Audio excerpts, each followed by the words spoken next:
عیسی علیه السلام ته یو سړي بدې خبرې کولې، ښکنځلې ورته کول. عیسی علیه السلام دعاوې ورته کول. یو بل سړی و، هغه و عیسی علیه السلام ته ویل حضرت هغه ښکنځلې درته کوي او ته دعا ورته کوې. او حمل دا و هغه بوج ته ویل کیږي چې هغه په سترګو معلومیږي، لکه سړي چې په لاس کې یو شی راخستی. یو سړي پر سر باندې یو پیټی راخستی، یو سړي په شا باندې یو پیټی راخستی. نو دا هغه بوج اخیستل دي چې هغه په سترګو معلومیږي، د دې دپاره استعمالیږي حمل، یعنې د هې په زور سره. او چې په سترګو نه معلومیږي بوج یې راخستی، و هغه ته حمل ویل کیږي. لکه د یو ښځې په نس چې کشنی، خو دې هم بوج راخستی، لیکن هغه بوج هغه په سترګو معلومیږي نه. انسان باندې کله تکلیف راشي، مشقت، دا بوج اخیستل مشقت دی، لیکن دا مشقت باوجود به سړی برداشت کوي. د انسان وایسته له مختلفو شیانو سره راځي، په کور کې هم، په کلي کې هم، په معاشره کې هم.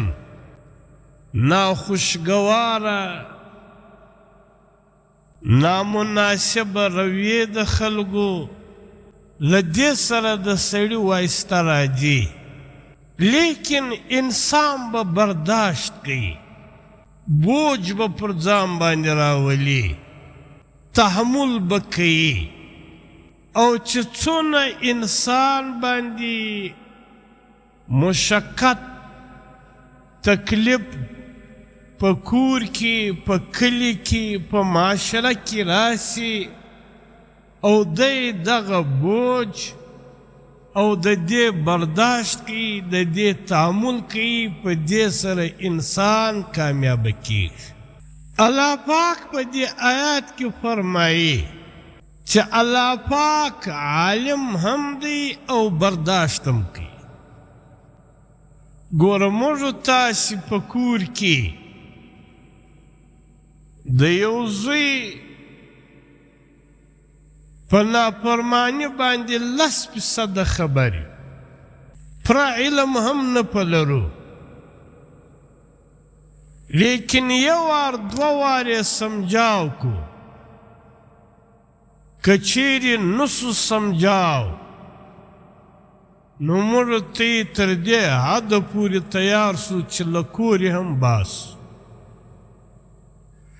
لیکن الله پاک په خپلو بندګانو باندې 100% علم لري. چې کله دی نافرماني اراده یې په زړه کې پیدا شي، الله پاک علم په لري. او بیا چې دی نافرماني کوي، الله پاک علم پر لري او ویني یې،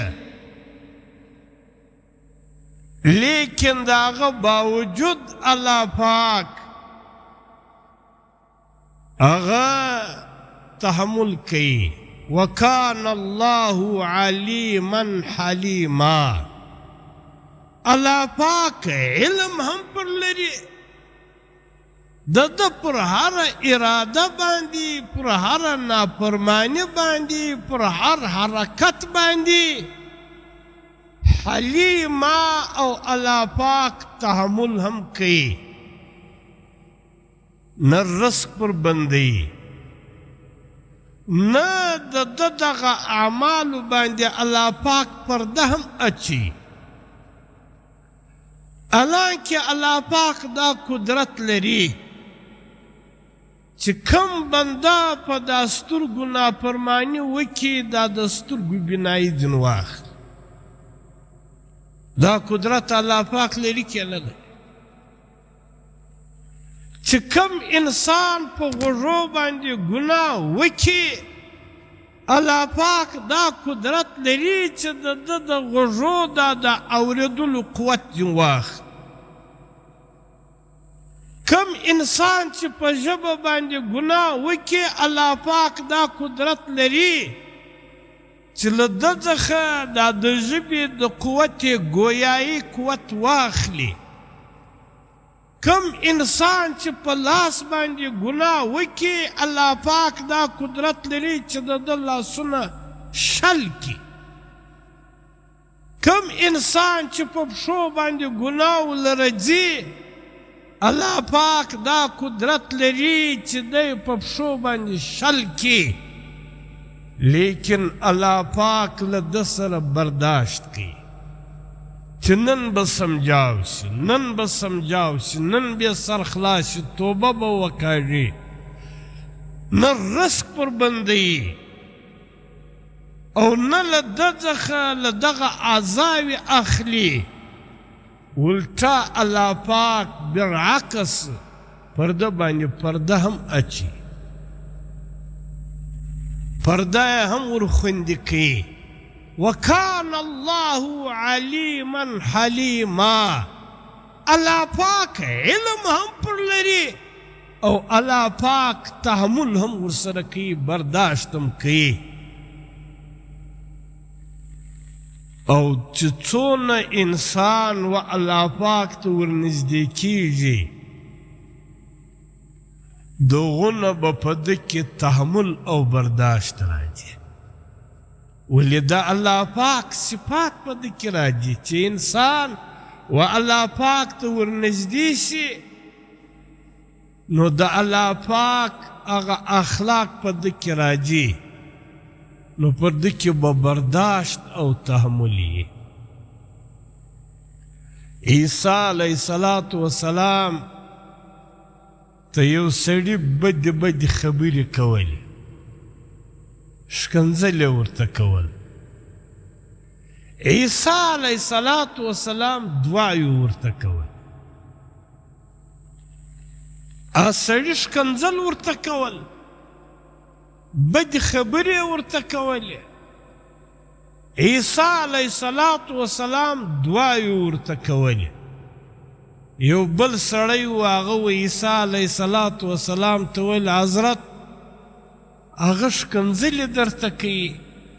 بدې بدې خبرې درته کوي او ته دعا ورته کوې عیسی علیه السلام ورته وفرمایل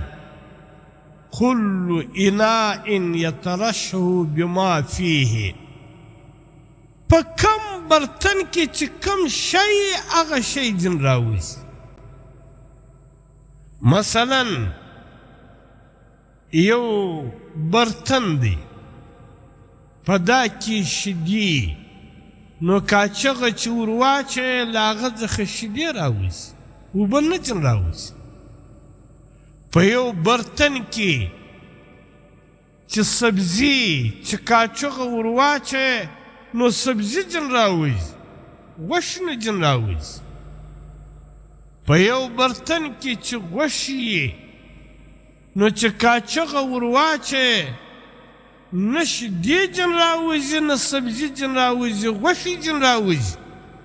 دا د انسان زړه هم برتن دی او دا ژبه دا کاچغه ده که په دا زړه کې خیر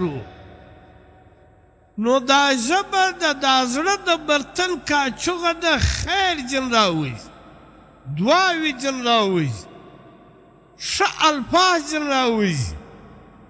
او که د انسان زړه چې برتن دی دا له شره څخه ډکي او دا ژبه دا کاچغه ده نو چې زړه له شره څخه ډکي له ده له ژبې څخه به شر راوځي موږ په کار دی چې دا په زړو کې خیر پیدا خیر خواهی پیدا عفو درگذر تحمل برداشت دا پیدا او دا د الله پاک صفت دی وکان الله علیما حلیما الله پاک د علم خاوند دی او لدې سره سات الله پاک د تحمل